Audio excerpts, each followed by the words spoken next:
ఎత్తుకుపోయి ఉంటే కనుక అది కాలువ తవ్వుంటారు కదా, తవ్విన తర్వాత అవునండి. పోయిన దాంట్లో నుంచి ఆ తవ్విన మట్టి అంతా బోల్డ్ అంతమంది అమ్మేసుకున్నారు ఆ రోజులు.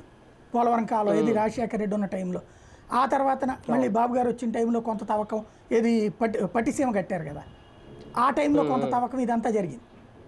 ఇవన్నీ కాకుండా ఇప్పుడు నడుస్తున్నటువంటి ఆస్పెక్ట్.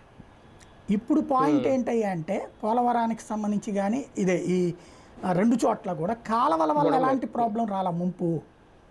ముంపు వచ్చింది బొడమేరు దగ్గర. అక్కడ ఒరిజినల్ స్పాట్ దగ్గర నుంచి కట్ అవ్వడం వల్ల వచ్చింది.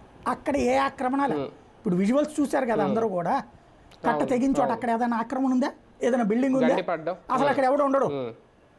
అసలు బొడమేరుకి నాకు తెలిసి బుద్ధున్నోడు ఎవడు ఉండడు ఆ ఏరియాలో. ఆ ఏరియాలో ఎవడో కూడా బొడమేరు ఏరియాలో బిల్డింగ్ కట్టుకుని ఉన్నామని ఎవడో ఉండడు.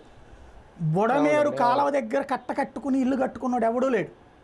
ఎందుకంటే అది ఎప్పుడు పొంగుద్దో ఏంటో తెలియదు. బేసిక్ భయపడతా ఎవడైనా లక్షల రూపాయలు డబ్బులు తగిలేసి దాంట్లో మునుగుదాం అనుకుంటాడు. ఈవెన్ బెజవాడకి మునగడానికి కారణమైంది కూడా ఇదివరకు ఈ లోకల్ ఇప్పుడు ఈ పరివాహకం ఉంది కదా. ఇప్పుడు నేను చెప్పినట్టు విజయవాడ సింగినగర్